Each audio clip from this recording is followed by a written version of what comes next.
home is a dream come true for many people, but life can throw you for a loop and leave you unable to meet up with your mortgage payment.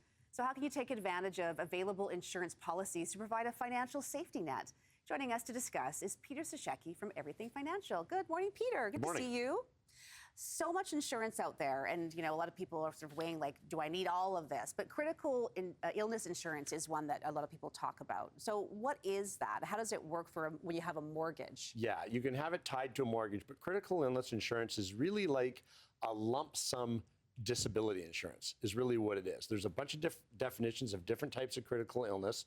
If you unfortunately get one of those critical illness, after 30 days, the policy will pay out a tax-free lump sum of money, where disability is paid like monthly while you're off work with an illness. If it's attached to your mortgage, that money would in theory go towards your mortgage that you wouldn't be able to pay. That's right. If it's bought through the mortgage company, which is very expensive, by the way, costs quite a bit more, then it's used to pay a lump sum towards your mortgage. Or if you owned enough of it, if it was worth the same amount as your mortgage, you could just pay your mortgage off.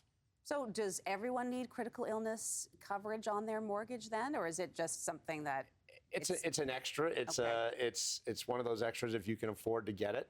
The question is, do you need critical illness insurance or do you need disability insurance?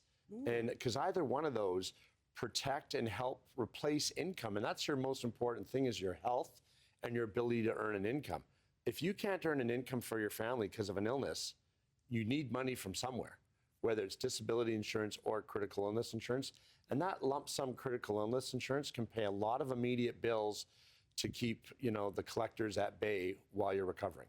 So what is the difference then between critical illness and disability insurance? It really is that lump sum where you might buy $50,000, $100,000, $250,000 or whatever that amount is of critical illness insurance.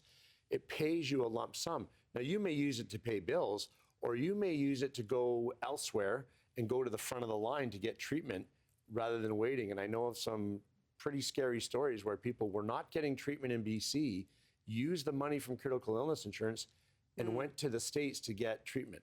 Disability insurance is there to replace a percentage of your income on a monthly basis, give you a paycheck while you're recovering, and hopefully you'll make a full recovery and be able to get back to work. No kidding. Okay, so we talked about critical illness, disability insurance, but then there's life insurance. Does that factor in as well, or you only get paid that if something someone else gets paid really that bad. if you die? Yes. Okay. If you pass away, life insurance is there, also tax-free, paid to your beneficiary. It can be used for all sorts of things.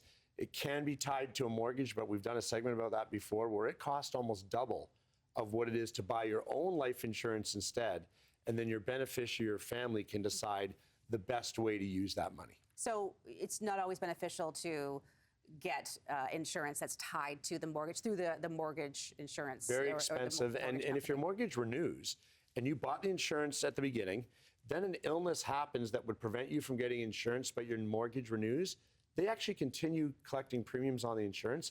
And they do what's called, with the life insurance anyways, the underwriting at death. So it may be, we wouldn't have approved you for that insurance, so we'll just refund your premiums. Buying your own private insurance is always less expensive, and you have better control over how you spend, or how in the case of life insurance, how your beneficiary spends the benefit. Okay, worth looking into. Lots to think about when it comes to insurance, but you cleared some of that up for us. So thanks for that. Okay, thank you. Peter Sashecki with Everything Financial. Good to see you in person this time. Nice to see you.